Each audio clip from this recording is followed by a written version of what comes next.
Welcome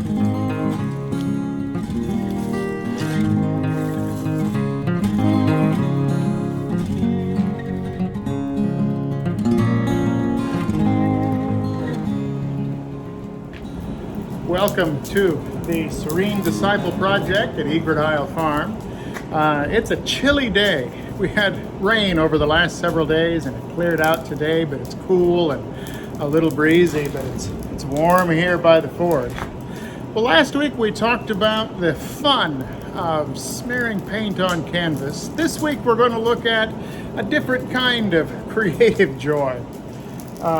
We are going to continue a project that I started, maybe 2 months ago, and just have not found the time to get back to. But today, we're going to get back to it. So once this is ready to go, we'll start. Well, here was my first try at making a knife number 1, and there are 3 videos that show the making of this knife.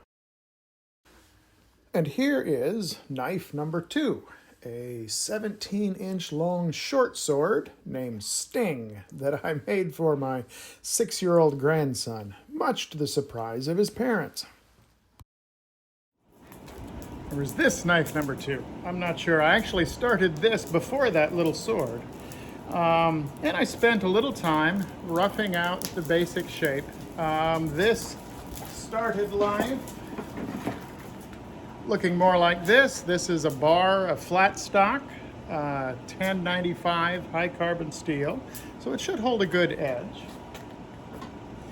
I've widened it and begun to shape the point, though you can see I'm not quite there yet. It's still pinching closed. And I didn't do anything with the tang, what will be inside the handle, yet.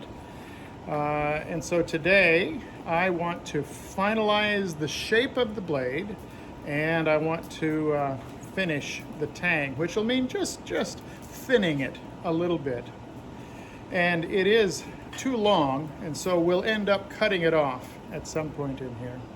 So today we want to talk about the very primal joy of whacking metal with a hammer. Come on along.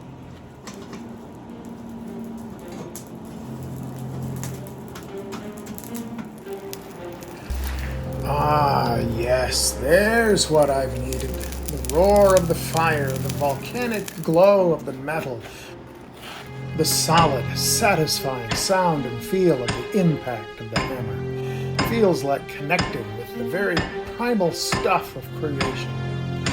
This act of crafting iron with hammer and tong is old. Civilizations have risen and fallen on this art.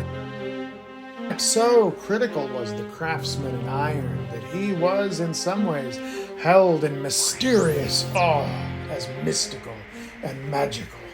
Well, okay, I might be getting carried away.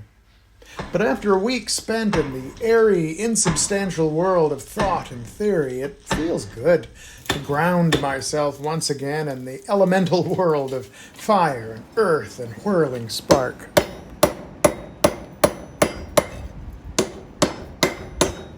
Okay, I am content with this. We need to let it cool, and then we can clean it up, finish shaping, and cut it off a little shorter in the shop.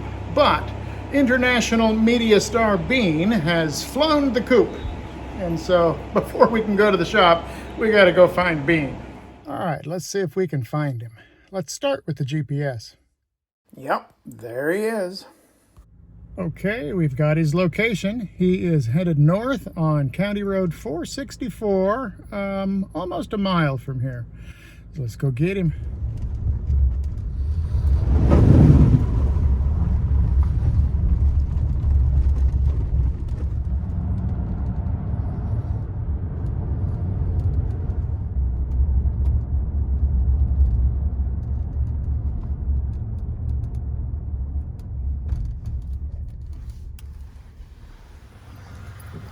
Hi, Bean. You had a good run?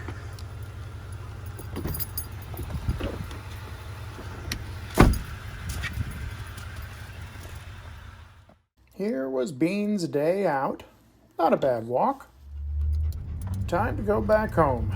Bean likes riding shotgun. Well, with Bean safely back in the fold, I think maybe it's time to call it quits for the day. We'll take that knife into the shop next week. Thanks for coming. We'll see you next time. Come on, Bean, let's go in.